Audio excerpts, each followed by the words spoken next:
സൈന്യത്തിൽ ഒരു റാങ്ക് ഒരു പെൻഷൻ പദ്ധതി നടപ്പിലാക്കാൻ സർക്കാർ പ്രതിജ്ഞാബദ്ധമാണെന്ന് പ്രധാനമന്ത്രി നരേന്ദ്രമോദി. ഇക്കാര്യത്തിൽ സൈനികരുമായി ചർച്ച നടക്കുകയാണെന്നും പ്രധാനമന്ത്രി വ്യക്തമാക്കി.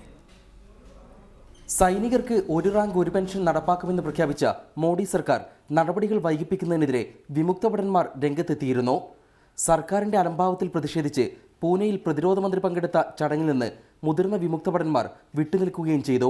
പെൻഷൻ വിവേചനം ഒഴിവാക്കുന്നതിനുള്ള പദ്ധതി എപ്പോൾ നടപ്പാക്കാനാകുമെന്ന് പറയാനാകില്ലെന്ന് പ്രതിരോധ മന്ത്രി മനോഹർ പരീക്കർ വ്യക്തമാക്കിയതിനു പിന്നാലെയാണ് പദ്ധതിയിൽ വിട്ടുവീഴ്ചയില്ലെന്ന പ്രധാനമന്ത്രിയുടെ വിശദീകരണം. ബന്ധപ്പെട്ടവരുമായി ചർച്ചകൾ തുടരുകയാണ്. എല്ലാവർക്കും സ്വീകാര്യമായ രീതിയിൽ ഒരു റാങ്ക് ഒരു പെൻഷൻ നടപ്പാക്കും. അനാവശ്യമായി വിഷയം രാഷ്ട്രീയവൽക്കരിക്കരുതെന്നും അധികാരത്തിലിരിക്കുമ്പോൾ ഒന്നും ചെയ്യാത്ത കോൺഗ്രസിനെ സർക്കാരിനെ വിമർശിക്കാൻ അവകാശമില്ലെന്നും ഒരു ദേശീയ ദിനപത്രത്തിന് അനുവദിച്ച അഭിമുഖത്തിൽ മോഡി പറഞ്ഞു. പദ്ധതി വൈകിപ്പിക്കുന്നതിനെതിരെ ശക്തമായ പ്രതിഷേധം സംഘടിപ്പിക്കുമെന്ന് കഴിഞ്ഞ ദിവസം രാഹുൽ ഗാന്ധി പ്രഖ്യാപിച്ചിരുന്നു. അതേസമയം ഭൂമി ഏറ്റെടുക്കൽ ബില്ലിനെതിരായ പ്രതിപക്ഷത്തിന്റെ വിമർശനം പ്രധാനമന്ത്രി തള്ളി. പഴയ നിയമത്തിൽ വർഷങ്ങളോളം മാറ്റം വരുത്താതെ 3 ലക്ഷത്തോളം കർഷകരെ ആത്മഹത്യയിലേക്ക് തള്ളിവിട്ടവർക്ക് ഇതേപ്പറ്റി പറയാൻ ധാർമ്മികമായി അവകാശമില്ല. ഗാന്ധി കുടുംബത്തിലെ 4 പേർക്ക് ഇത്രയും കാലം രാജ്യം ഭരിച്ചിട്ടും ഒരു മാറ്റവും ഉണ്ടാക്കാനായിട്ടില്ല.